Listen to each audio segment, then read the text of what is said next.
Bismillahirrahmanirrahim. Assalamualaikum warahmatullahi wabarakatuh. Alhamdulillahirabbil alamin. Allahumma shalli ala sayyidina Muhammad wa ala sayyidina Muhammad. Para saudaraku, saudara seiman, muslimin wal muslimat yang dirahmati Allah Subhanahu wa taala. Alhamdulillah wa syukurillah, kita semua masih diberi kesempatan oleh Allah Subhanahu wa taala untuk bisa meningkatkan ilmu, meningkatkan kualitas iman, meningkatkan kualitas ilmu agama, dan meningkatkan amal ibadah untuk bekal kehidupan kita besok pada ketika kita semua adalah sudah menghadap Allah Subhanahu wa taala. Maka kita semua perlu untuk memperdalam ilmu agama dengan sunnah Rasulullah Shallallahu Alaihi Wasallam. Semoga bermanfaat.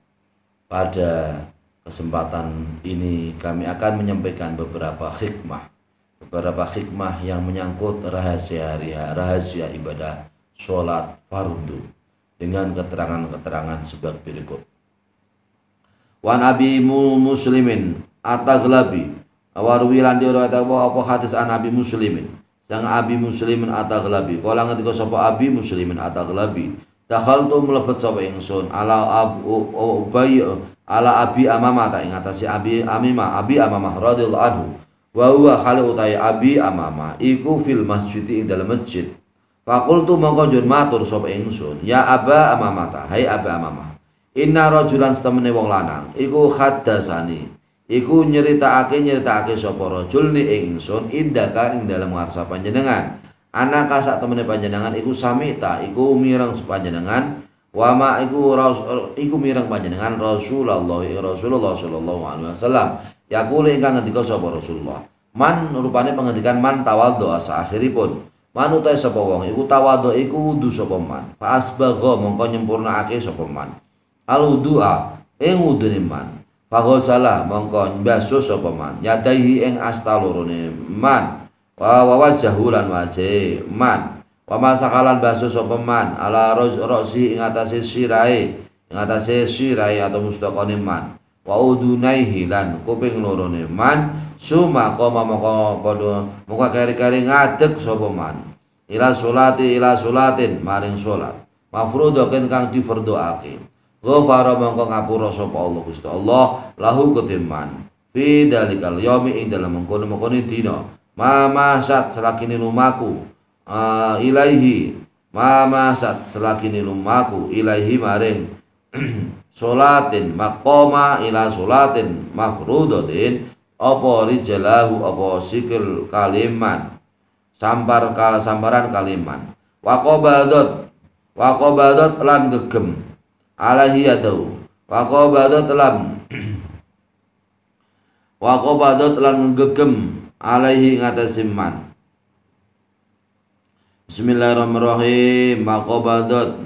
Waqabadat lan gegem wa alaihi ngatasi man, alaihi ngatasi man yadau ing asta lorone man, waqabadat lan gegem alaihi ngatasi man yadau ing asta lorone man, wasamiat lan mireng, waqabadolan gegem aling atas man apa yadahu, waqabadolan gegem aling atas man apa yadahu apa asto kaliman, wasamiat lan mirengake ilahi maring, wasamiat lan mirengake ilahi maring man, ilaihi apa udunahu apa kuping lorone man, wasami adalan mirengake ilaihi maring solatin mafrudatin, koma solatin ila solatin mafrudatin apa udunahu apa kuping kaliman, wa nadarat ilaihi ainahu, wa nadarat lan ningali ilaihi, ya nadarat lan ningali ilaihi maring koma ila solatin mafrudatin abu ainahu apa mirapat lorone man, wa haddasalan cerita bihi kelawan ma Biklan koma ila sholatin mafrudatin nafsahu ing wa haddasalan cerita wa haddasalan cerita sapa man bi kelawan sholatin koma ila sholatin mafrudatin nafsahu ya awak dhewe neman min su'in sangka Allah. Faqala maka ketika sapa Abu Amamah ta sapa Imam Abu sapa sahabat Abu Amamah, wallahu demi Allah, rupane pengendikan wallahi demi Allah, wallahi demi Allah, qad sami'tu temen mirang sapa ingsun bu ing hadis min Rasulillah saking Rasulullah sallallahu alaihi wasallam miraran kelawan bola-bali. Rawang riwayatake hadis sapa Ahmad sapa Imam Ahmad walau lan iku tetep putih hadis sawahidun utawi pira-pira saksi kene hadis. Artinya sebagai berikut. Hadis yang diriwayatkan dari Abi Muslim At-Taghlabi, ia berkata, saya masuk kepada sahabat Abi Amamah radhiyallahu anhu, di mana Abi Amamah dalam keadaan ia di dalam masjid. Kemudian saya berkata, yaitu saya Abi Muslim At-Taghlabi atau sahabat Abi Muslim, hai Abi Amamah, sesungguhnya seorang laki-laki itu menceritakan kepada saya tentang engkau, bahwasanya engkau telah mendengar Rasulullah Shallallahu Alaihi Wasallam. Rasul telah bersabda, siapa yang melaksanakan ibadah wudhu, kemudian ia menyempurnakan wudhunya, kemudian ia membasuh dua tangannya dan juga membasuh wajahnya, kemudian dia juga membasuh yaitu rambut yang ada pada kepalanya, dan juga dia membasuh dua telinganya. Kemudian ia setelah itu melaksanakan sholat fardu, maka pada hari itu Allah Subhanahu wa taala mengampuni pada dosa-dosanya. Allah Subhanahu wa taala mengampuni pada hari itu dengan dosa-dosanya sesuatu yang dua kakinya telah berjalan untuk melaksanakan ibadah sholat fardu. Begitu juga dua tangannya telah menggenggam dua tangannya untuk melaksanakan sholat fardu. Kemudian juga dua telinganya telah mendengar sehingga ia juga dapat melaksanakan sholat fardu. Kemudian dua matanya juga dapat melihat untuk bisa melaksanakan sholat fardu. Kemudian dirinya sendiri ia selalu menceritakan tentang kesalahan-kesalahan atau kejelekan atau kesalahan yang telah ia kerjakan. Kemudian Abu Amamah berkata, demi Allah, sesungguhnya saya mendengar dari Rasulullah Shallallahu Alaihi Wasallam ucapan Rasul ini secara berkali-kali, tidak hanya sekali tapi berkali-kali. Ini adalah hadis yang diriwayatkan oleh Imam Ahmad yang mempunyai yaitu saksi atau mempunyai referensi yang kuat. Maka dari sini para pemirsa yang dirahmati oleh Allah Subhanahu wa taala, maka dari sini dapat ditarik kesimpulan bahwa sholat fardu adalah sholat yang menjadi pelebur dosa-dosa kita. Allah akan melebur atau menghilangkan atau menghanguskan. Allah akan melebur dosa-dosa kita dengan melaksanakan ibadah sholat fardu. Apabila kita semua mampu untuk menyempurnakan wudhu kita laksanakan dengan sebaik-baiknya, yaitu melaksanakan rukunnya wudhu dan juga disempurnakan dengan sunatnya wudhu, yaitu dengan membasuh tangan, di mana tangan kita ini di antara driji-driji atau di antara jari-jari tangan ini yaitu kita takhlil, yaitu kita sela-selani ketika kita membasuh tangan kita. Begitu juga setelah membasuh tangan kita kemudian berkumur, yaitu air dimasukkan ke dalam mulut kita. Dan juga setelah itu kesunatan juga, yaitu kita masukkan air ke dalam hidung kita, disemprotkan kita semua menghisap air dan juga menyemprotkan air dalam hidung. Maka dosa-dosa kita yang ada pada tangan, dosa-dosa kita yang ada pada mulut, dosa-dosa kita yang ada pada hidung, maka diampuni oleh Allah Subhanahu wa taala. Begitu juga seterusnya apabila kita menyempurnakan ibadah wudhu, yaitu dengan membasuh tangan, membasuh wajah, wajah kita basuh secara witir atau secara ganjil, apakah itu 3 kali atau kemudian setelah 3 kali, kemudian kalau belum mantap maka diteruskan dengan 5 kali, dengan 7 kali, dengan 9 kali. Yang penting adalah ganjil, maka dosa-dosa yang ada pada wajah kita maka rontok dihapus oleh Allah Subhanahu wa taala. Begitu juga ketika kita basuh tangan kita, basuh tangan 3 kali, semua mulai di pembasuhan ini mulai dari jari sampai di atas sikut. Kalau kita melaksanakan wudhu ini di bawah sikut, maka wudhu kita belum sah. Agar kita kerjakan wudhu kita yaitu di atas sikut, maka akan menjadi sempurna. Apabila membasuh tangan ini di atas sikut, maka pembasuhan ini akan lebih sempurna. Ma la yatimul wajibu illa bihi fa huwa wajibun. Maka apabila sempurna, maka laksanakan sesuatu yang bisa menjadi kesempurnaan itu, yaitu membasuh di atas sikut atau siku-siku pada tangan kita. Kanan dulu 3 kali atau 5 kali, atau kalau sudah 5 kali cukup berarti 5 kali. Kalau belum mantap 5 kali, berarti tambah 7 kali. Begitu juga setelah tangan kanan. Kemudian juga tangan kiri kita basuh 3 kali sampai di atas sikut. Begitu seterusnya. Setiap basuhan pada wudhu kita kerjakan dengan witir atau dengan ganjil 3 atau 5 atau 7 atau bahkan 9, supaya kita mantap bahwa kita telah melaksanakan wudhu dengan sebaik-baiknya. Kemudian juga setelah itu kemudian kita basuh rambut yang ada pada kepala kita. Sebagian rambut cukup menurut Imam Syafi'i. Menurut Imam Syafi'i sebagian rambut sudah cukup. Menurut Imam Abu Hanifah 1/4 dari rambut juga menjadi anjuran dari Imam Abu Hanifah. Tapi menurut Imam Malik adalah semua rambut harus dibasuh. Kalau kita Imam Syafi'i 1 rambut pun sudah mencukupi. Tapi apabila kita mau sempurna lagi adalah rambut kita yang ada pada kepala, maka kita semua kita basuh, itu akan lebih sempurna. Ini adalah cara menyempurnakan ibadah wudhu. Kemudian juga kita yaitu kita membasuh telinga kanan mulai dari luar sampai dalam 3 kali. Begitu juga seterusnya telinga kiri mulai dari luar sampai dalam 3 kali. Dan kemudian membasuh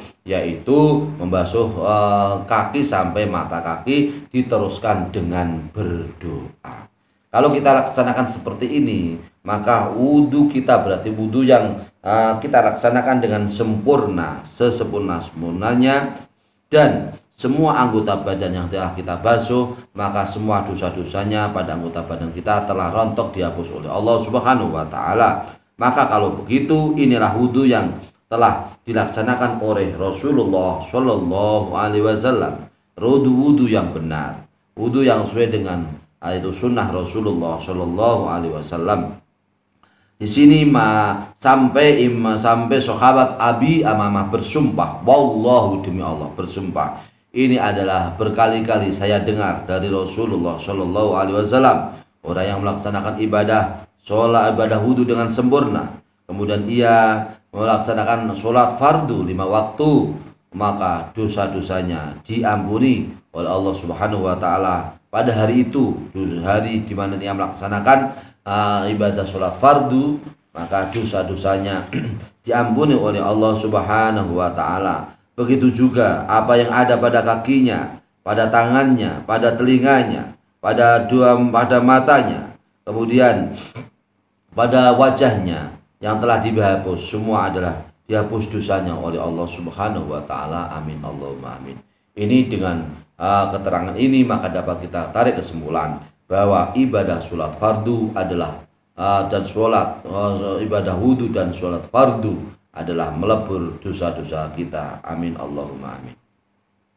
Bismillahirrahmanirrahim. An Abi Ayyub al-Ansari waruyalan diwiriwayatkan apa hadis an Abi Ayyub al-Ansari sange Abi Ayyub al-Ansari radhiyallahu anhu anan nabi sak temene Nabi Muhammad sallallahu alaihi wasallam kana iku ana sapa kanjeng Nabi iku yaqulu iku ngendika sapa kanjeng Nabi iku ngendika sapa kanjeng Nabi inna kulla sholatin tahuttu ma baina yadayha min khati'atin.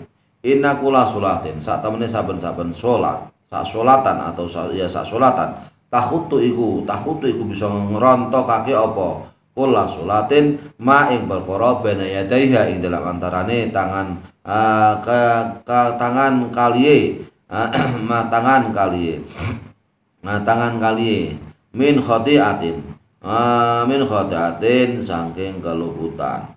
Rawa qala al-Haisami rawa ngendika ngriwatake rawa sampun ngriwayatake hu ing iki hadis sapa Ahmad Imam Ahmad wa sanadu te sanad Imam Ahmad iku hasan iku bagus.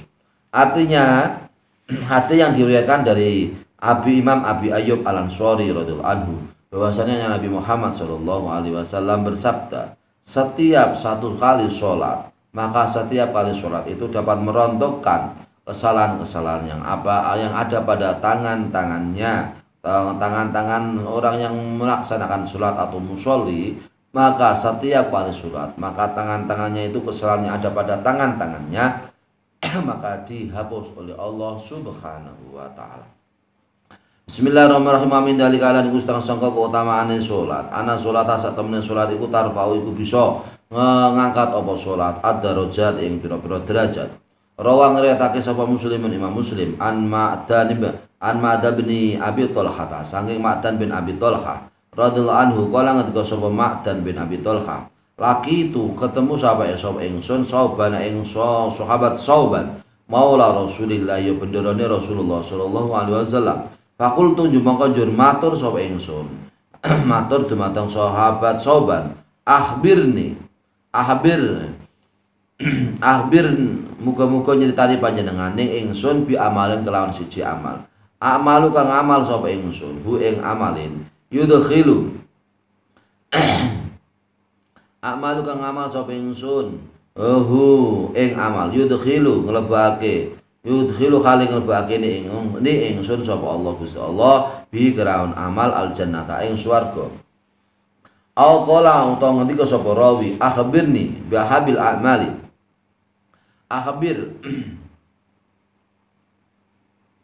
Bismillahirrahmanirrahim. Akhbir muga-muga. Au qala ngendika sapa ingsun yaiku ingsun Ma'dan bin Abi Thalhah. Akhbir muga-muga nyritane panjenengane ingsun bi habil a'mali kelawan luweh dikasihani pira-pira amal ila Allah maring Gusti Allah taala halimul mahluur Allah. Fasakata mongko njur meneng sapa Kanjeng Nabi suma sa'altu mongko takok nyuwun pirsa sapa ingsun hu Kanjeng Nabi. Fasakata mongko njur meneng kendel sapa Kanjeng Nabi. Suma saltu mongko njur tangklet sapa ingsun hu Kanjeng Nabi asal sata kelawan tangklet kang kaping 3. Faqala mongko ngendika sapa Sauban. Saltu sampun tangklet sapa ingsun. Andalika saking mengkono-mengkono amalu yudkhiluni Allahu bi al-jannata. Rasulullah sallallahu alaihi wasallam. Faqala mongko njur ngendika sapa Rasulullah, alaika faqala mongko njur ngendika sapa Rasulullah sallallahu alaihi wasallam, alaika iku netepana sira bika surati sujud utawi ngathahake sujud, yaitu ngathahake salat. Fa innaka mongko sak temene sira iku la tajud ora sujud sapa sira lillahi maring Gusti Allah sajdatan kelawan sak sujudan illa rafa'a kejaba ngangkat kaeng sira sapa Allah Gusti Allah bi kelawan sajdatan darajatan ing sak derajat wa hatta lan nglebur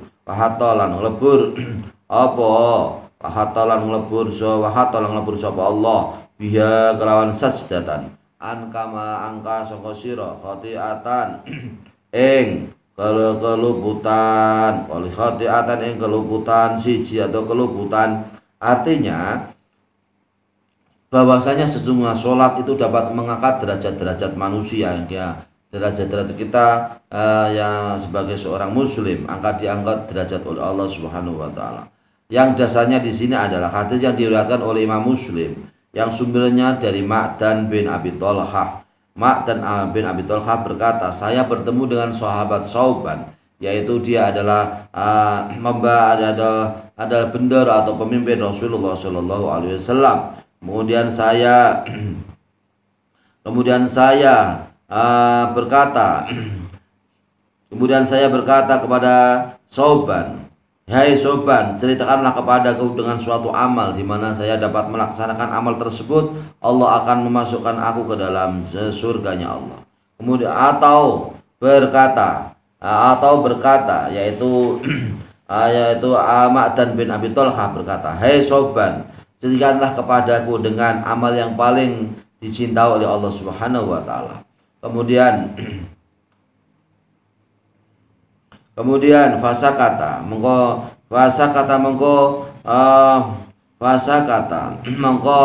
kemudian Sauban itu diam. Kemudian saya minta lagi, kemudian pun yang kedua pun Sauban tetap diam. Kemudian saya pun meminta keterangan dari Sauban yang ketiga kalinya. Sauban pun tidak menjawab, ia pun diam. Kemudian Sauban berkata, "Saya bertanya hal tersebut, yaitu suatu amal yang dapat memasukkan Allah Subhanahu wa taala, memasukkan kita ke dalam surga. Saya bertanya tersebut kepada Rasulullah Shallallahu Alaihi Wasallam. Kemudian Rasulullah menjawab, hendaklah kamu semua dengan memperbanyak sujud, yaitu memperbanyak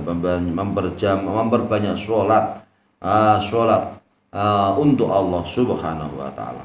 Karena sesungguhnya kamu di saat kamu sujud sekali sujud, maka Allah Subhanahu wa taala maka Allah hanya mengangkat derajatmu di hadapan Allah Subhanahu wa taala, dan Allah pun dengan satu kali sujudan ketika melaksanakan sujud, melaksanakan sholat, maka kesalahan-kesalahan kamu dihapus oleh Allah Subhanahu wa taala. Ini adalah keterangan yang sumbernya adalah dari sahabat Rasulullah Shallallahu Alaihi Wasallam, yaitu dari hadis yang diriwayatkan dari Ma'dan bin Abi Thalhah. Semoga bermanfaat untuk kita semua para pemirsa yang dirahmati Allah Subhanahu wa taala. Ini dengan dapat disimpulkan bahwasanya apabila kita ini adalah dengan melaksanakan sholat dengan sebaik-baiknya, sholat fardu, maka derajat kita diangkat oleh Allah Subhanahu wa taala. Maka termasuk orang yang ahli sholat. Orang yang ahli sholat berarti orang yang ahli surganya Allah Subhanahu wa taala. Amin Allahumma amin. Semoga bermanfaat untuk kita semua. Semoga ibadah kita diterima oleh Allah Subhanahu wa taala. Amin Allahumma amin. Wallahul muwaffiq ila aqwamit thoriq. Wassalamualaikum warahmatullahi wabarakatuh.